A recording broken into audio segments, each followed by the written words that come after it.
فطاير المشلتت بدي الحبة الكاملة هتعمليها جميلة وتحفة ان شاء الله. تعجبك الطريقة بحشوة البطاطس والجبنة على نظام الطيبات بالشكل الجميل ده اهي زي ما حضراتكم شايفين كده. نشوف واحدة من الظهر بتاعها، شايفين الجمال والحلاوة ما شاء الله، شايفين تحفة والله. اتمنى تعجبكم، اتفرجوا عليها في الفيديو هتشوفوا الطريقة بالتفصيل. السلام عليكم، اهلا بكم في اسرار المطبخ مع ليلى. النهارده هعمل لكم فطاير المشلتت بدقيق الحبه الكامله. دي الحبه الكامله الصحي المفيد ان شاء الله. الطريقه تعجبكم.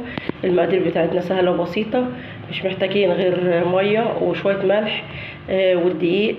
معانا نص كيلو دقيق، ومعانا 300 مللي ميه، ومعانا معلقه ملح صغيره. هندوب الملح في الميه وهننزل بالميه على الدقيق. بعد ما دوبنا الملح معانا معلقه سكر ممسوحه بالشكل ده كده، هندوبها برضو في الميه بالشكل ده كده. هننزل بقى بالميه على الدقيق بسم الله، وهنقلب بالشكل ده كده. انا زودت حوالي كده معلقتين ميه على العجين دون، وهنعمل بالشكل ده كده.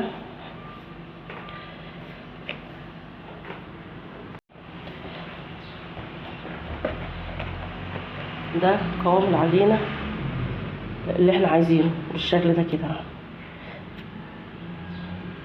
طريه بس مش بتلزق قوي يعني اهي، وناعمه بالشكل ده كده. هنريحها 5 دقايق وارجع لكم تاني. العجينه بعد ما ارتاحت هنقطعها الكور حوالي مثلا 75 جرام من الكوره، هنقطعها بالشكل ده كده.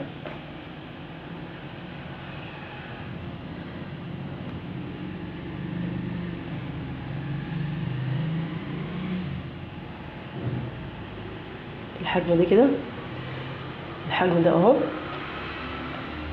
نحطها في صينيه، الصينيه فيها شويه سمنه على زيت بالشكل ده كده اهو اهي. نقطع بقى العجينه كلها كور بالشكل ده كده والحجم ده.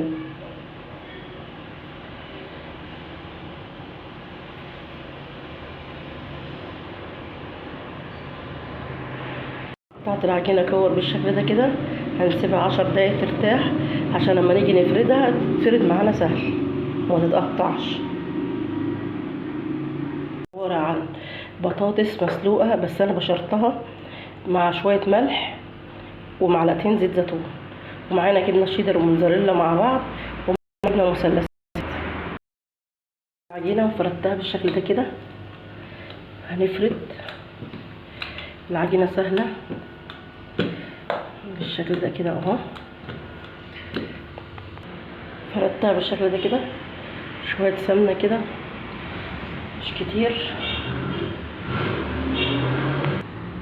قلبت الطرف ده كده، هنجيب الطرف التاني عليها كده بالشكل ده كده اهي.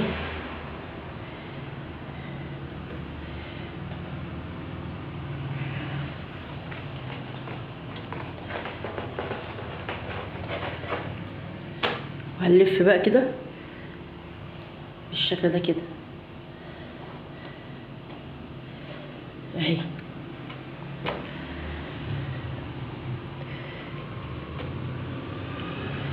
هنحطها في الصينيه.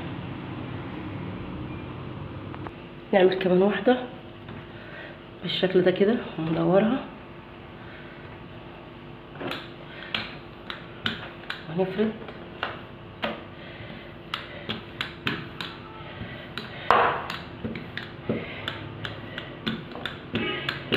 بالشكل ده كده.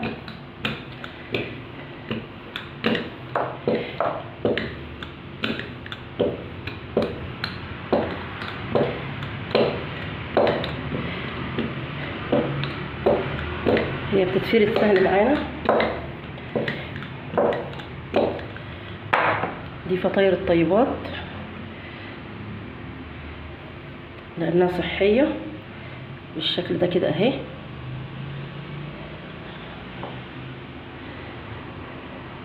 نجيب الطرف التاني بالشكل ده كده اهو.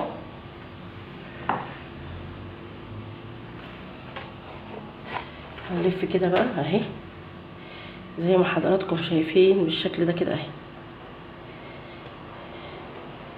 ودي كده من تحت اهي.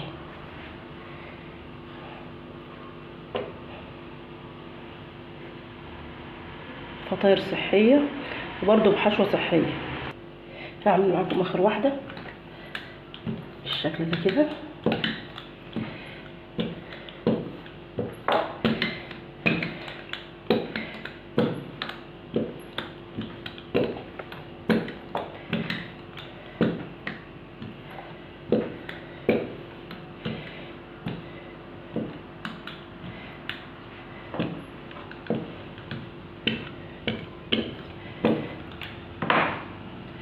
شوية سمنة بالشكل ده كده.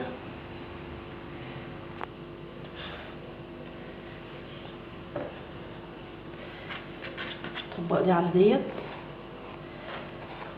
نروح واخدينها بالشكل ده كده اهي، ونلف بالشكل ده كده اهي.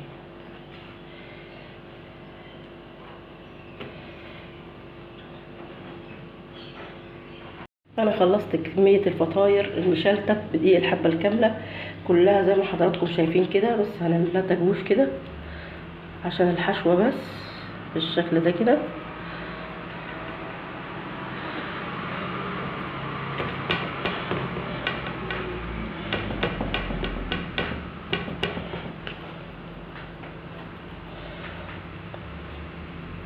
فردناها بس شويه كده.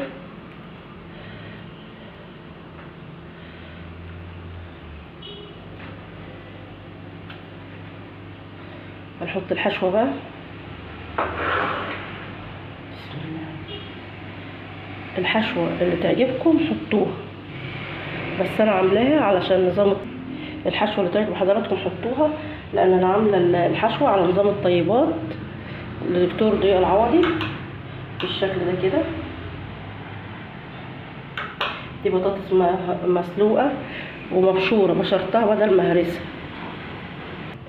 كده. انا حطيت البطاطس، هنحط الجبنه بالشكل ده كده.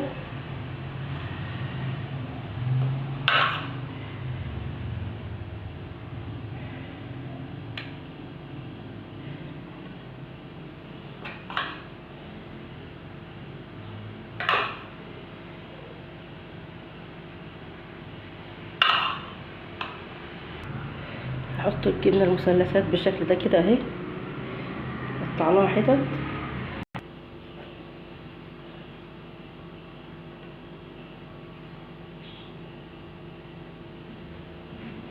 بالشكل ده كده اهي. الفطاير زي ما حضراتكم شايفين، فطاير جميله بدقيق الحبه الكامله على نظام الطيبات. هنسويها بقى وندخلها الفرن.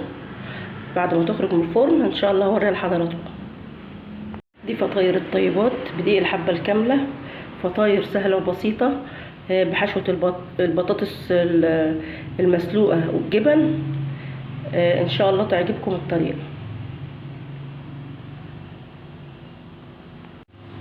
وبكده الفطاير بتاعتنا جاهزه بعد ما خرجت من الفرن بالشكل الجميل ده اهي. شايفين